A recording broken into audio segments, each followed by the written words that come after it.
피아니스트 이은혜 교수는 미국을 아버지를 따라서 갔다가 너무나 힘든 일들을 겪죠. 한번 고난이 찾아오기 시작했는데 이유를 알 수 없는 그런 일들을 계속 겪으면서 너무나 힘든 일을 겪은 것을 우리가 영상을 통해 볼 수 있습니다. 그러나 끝까지 포기하지 않는 믿음으로 결국은 교수가 되어서 하나님의 영광을 드러내는 삶을 살고 있다는 것이 중요한 것 같아요.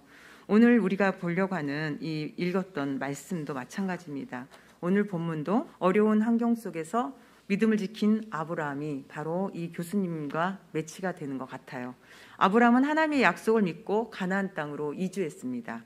하나님이 아브라함에게 하신 약속의 가장 중요한 핵심은 자녀를 준다는 것이었어요. 즉 후손의 문제였습니다. 그런데 그 하나님은 약속을 25년 동안 응답해 주지 않으셨어요. 실행하지 않으셨어요. 그 25년 동안 아브라함에게는 참으로 많은 일들이 일어났습니다. 그러나 아브라함에게 가장 힘들었던 것은 아마도 하나님의 약속이 이루어지지 않는다는 것. 아들을 주신다고 했는데 아들이 생겨나지 않는다는 것이었을 거예요. 그러다가 아브라함이 99살이 되었습니다. 99살이 되었고 10살 아래인 아내는 89살이 되었어요. 그런데 진짜 문제가 생겼어요. 아내 사라가 이제는 더 이상 아이를 출산할 수 없는 그런 몸이 되었다는 거죠. 여자로서의 기능 생리가 멈춘 것입니다. 이것은 이제 하나님의 약속이 아브라함과 사라를 통해 이루어질 수 없다는 것이잖아요. 그런데 본문 18절에 보면 바랄 수 없는 중에 바라고 믿었다라고 성경에 쓰여 있습니다. 현실적으로는 1%, 요즘 우리 아이들이 말하는 1도 가능성이 없는 상황이었지만 아브라함은 그 속에서 하나님께서 후손을 주시겠다는 약속을 믿었습니다. 도저히 바랄 수 없는 상황이 되었는데도 여전히 아브라함은 하나님의 약속을 믿었다는 것입니다. 여기 아브라함의 예화와 아주 비슷한 이야기가 있어서 하나 소개해드리려고 합니다. 존이라는 아이가 있었어요. 10살이 되던 해에 크리스마스에 할머니로부터 우표 앨범을 선물해 주시겠다는 약속을 받게 되었어요.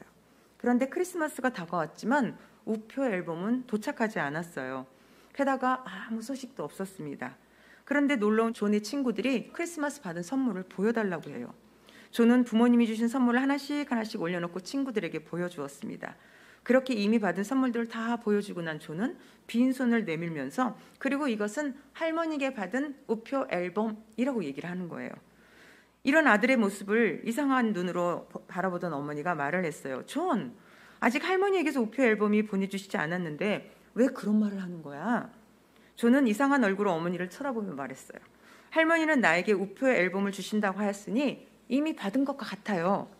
존의 어머니는 더 이상 아무 말도 할 수가 없었어요. 그의 믿음을 방해하는 어떤 말도 할 수 없었던 거죠. 그로부터 1개월이 지났어요.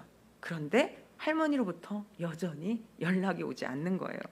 존의 어머니는 왜 할머니가 우표 앨범을 보내주시지 않을까? 마음에 강한 의구심을 갖게 되었습니다.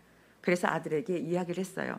존, 할머니께서는 너에게 약속한 것을 잊으셨나 봐. 존은 그런 엄마에게 단호하게 말했습니다. 엄마, 결코 그렇지 않아요. 할머니께서 잊어버리시다니요. 그러자 존의 어머니는 아들의 신뢰에 찬 얼굴을 사랑스럽게 바라보며 쳐다보았습니다. 그런 엄마에게 존은 이렇게 말했어요. 엄마, 할머니께 앨범 고맙다는 감사 편지를 쓰면 어떨까요? 그래, 그거 참 좋은 생각이구나. 자, 한번 써볼까? 엄마는 존을 응원해 주었습니다. 순식간에 편지를 쓴 존은 이 편지를 우체통에 넣었고 며칠이 안 되어 할머니에게 답장이 왔어요. 존에게, 존, 할머니는 너에게 우표 앨범을 사준다고 한 약속을 잊은 게 아니란다. 너의 마음에 드는 앨범을 구하려고 찾아보았으나 좀처럼 없더구나. 그래서 나는 뉴욕에 주문 편지를 보냈는데 뉴욕에서 크리스마스가 지나고 난 후에 도착했지 뭐니? 그래서 보았는데 너무 좋지 않아. 그래서 새롭게 주문을 했는데 아직 도착하지 않았어.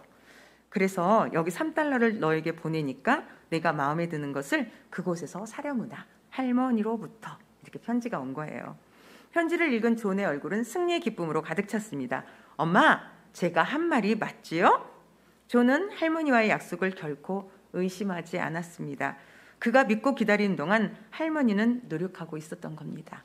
아주 작은 예화이지만 사람에 대한 신뢰도 이렇게 하는데, 그리고 사람과의 약속도 이렇게 지켜나가는데, 하물며 하나님께서 우리에게 약속하신 것을 하나님께서 지키시지 않을 리가 없다는 거예요.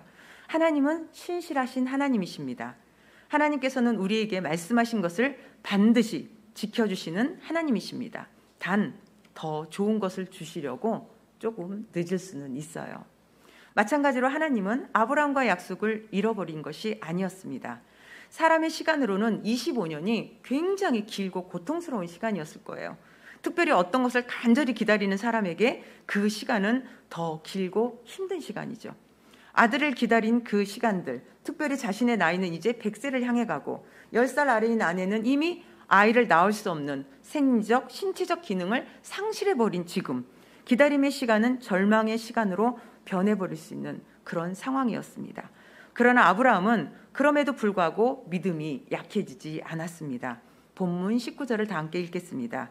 시작. 그가 100세나 되어 자기 몸이 죽은 것 같고 사라의 태가 죽은 것 같음을 알고도 믿음이 약해지지 아니하고. 아멘. 그렇습니다. 아브라함은 자신과 아내의 육체와 환경, 그리고 사람들의 평판과 생각에 얽매이지 않았어요. 그 모든 것을 모르는 게 아니었어요. 알면서도 그러한 것들로 인하여 믿음이 약해지지 않았다는 거죠. 그러한 것을 알면서도 영향을 자기에게 받지 않으려는 노력이 그에게 있었습니다. 또한 믿음이 없어 하나님의 약속을 의심하지도 않았어요. 사실 많은 사람들이 아브라함을 통해 태어날 후손을 이삭으로만 생각하는 경우가 많아요. 그러나 하나님이 약속하신 아브라함의 후손은 이삭만을 말하진 않습니다. 아브라함에게 약속하신 가장 중요한 후손은 우리가 잘 알고 있는 예수 그리스도십니다. 갈라디아서 3장 16절을 읽겠습니다. 시작. 이 약속들은 아브라함과 그 자손에게 말씀하신 것인데 여럿을 가르쳐 그 자손들이라 하지 아니하시고 오직 한 사람을 가리켜 내 자손이라 하였으니 곧 그리스도. 아멘.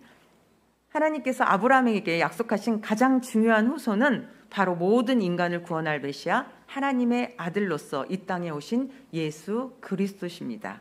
그러므로 아브라함은 아들 이삭을 기다리기도 했지만 근본적으로 자신의 후손을 통해 이 땅에 오셔서 모든 사람을 구원하실 바로 예수님, 그 예수님을 이 땅에 태어나시길 간절히 기다렸던 거예요.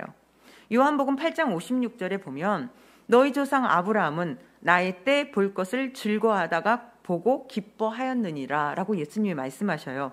표준 새 번역에서 보니까 너희의 조상 아브라함은 나의 날을 보게 될 것을 즐거워하였고 마침내 보고서 기뻐하였다라고 쓰여 있었습니다.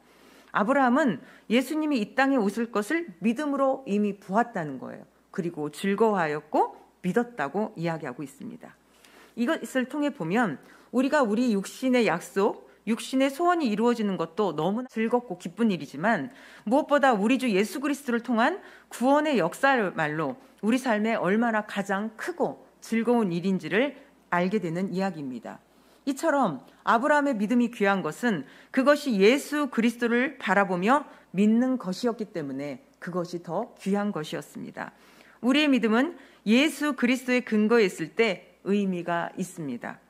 요한복음 14장 6절에서 예수께서 이르시되 내가 곧 길이요 진리요 생명이니 나로 말미암지 않고는 아버지께로 갈 자가 아무도 없다라고 예수님이 말씀하셨어요.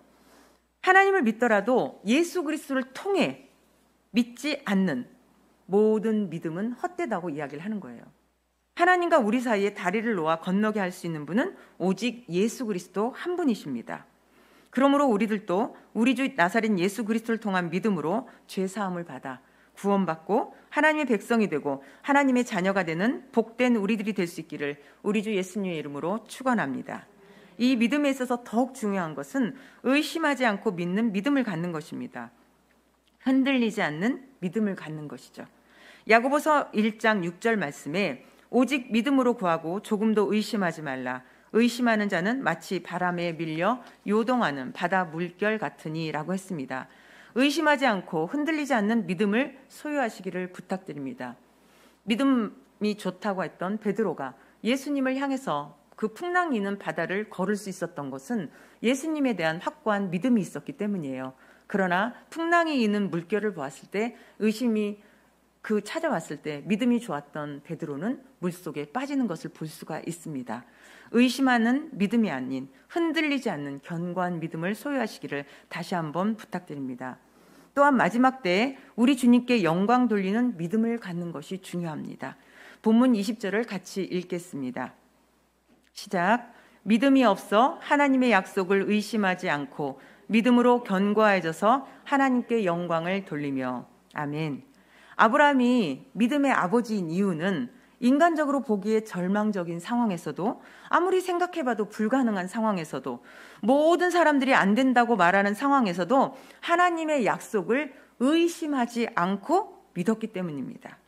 최악의 상황에서 사람들이 부정적인 말로 믿음을 무너뜨리려고 할 때 오히려 더욱 견고한 믿음으로 서서 하나님께 영광을 돌리는 그런 믿음을 가졌기 때문에 믿음의 조상 아버지가 된 것입니다. 사람들은 사람들의 말에 너무 쉽게 무너질 때가 많이 있습니다. 그래서 약한 질그릇이라고 말씀하시는지도 모르겠어요. 그러나 우리가 그리스도인으로서 중요하게 생각해야 될 것은, 우리가 그리스도인으로서 누구의 말을 따라야 할 것이냐라는 문제입니다. 사실 이것이 이 시대를 살아가는 지금 현재 우리들에게 가장 중요한 문제입니다. 4세기경에 크리스소스톰이라는 설교자가 있었습니다. 정부에 의해 주의를 박탈당하고 설교도 하지 못하는 핍박을 당했을 때 그는 스스로에게 자문자답을 했다고 해요. 내가 무엇을 두려워하는가? 죽음일까? 그러나 그리스도가 나의 생명이고 죽음까지도 유익할 것을 나는 알고 있다. 귀양 가는 것일까? 두렵기는 하다. 그러나 이 지구와 지구상의 어디에도 가도 하나님은 거기 계시지 않은가? 그렇다면 재물을 잃는 것인가? 그러나 나는 세상에 빈손으로 왔고 갈 때도 빈손으로 가지 않겠는가? 그러므로 세상에서 무섭다고 하는 것이 나에게는 아무것도 아니다.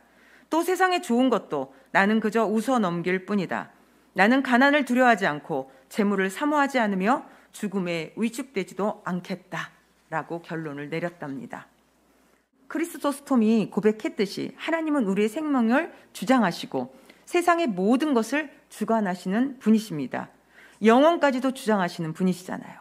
그러므로 우리들은 이 세상에서 그 무엇도 그 누구도 두려워할 필요가 없습니다. 그러나 우리의 모습은 지금 어떤가 한번 살펴봤으면 좋겠어요. 혹시 뭔가를 항상 두려워하며 쫓기는 것처럼 살고 있지는 않을까요? 예수님은 마태복음 10장 28절에서 몸은 죽여도 영혼은 능히 죽이지 못하는 자들을 두려워하지 말고 오직 몸과 영혼을 능히 지옥에 멸하실 수 있는 이를 두려워하라고 말씀하셨습니다. 우리가 이 세상에서 두려워할 분은 오직 한 분, 하나님 한 분뿐이십니다. 시편 118편 6절에서 시편 기자도 이렇게 고백합니다. 여호와는 내 편이시라. 내가 두려워하지 아니하리니 사람이 내게 어찌할까? 하나님은 내 편이십니다. 우리 한번 고백해 볼까요? 나의 목소리를. 하나님은 내 편이십니다. 하나님은 내 편이십니다. 아멘. 세상 그 누구보다 든든한 내 편, 나의 하나님이시잖아요. 자신의 생명까지 주시면서 나를 사랑하시고 은혜를 베푸신 분이 바로 나의 예수님, 그분이십니다. 그러므로 우리들 모두 사람의 말에 휘둘리지 않기를 부탁드립니다. 오직 하나님의 말씀을 믿으시기 바랍니다. 사람의 말 때문에 믿음이 약해지지 말고 하나님의 약속이 마침내 이루어져 놀라운 능력으로 나타날 것을 더욱 굳게 믿으시기 바랍니다. 사람을 두려워하지 마세요. 환경을 두려워하지 마세요.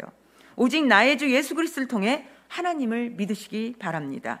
그리고 삼위일체 하나님, 우리 주님만 바라보고 성령님 안에서 믿음으로 달려가는 우리들이 되시기를 축원드립니다.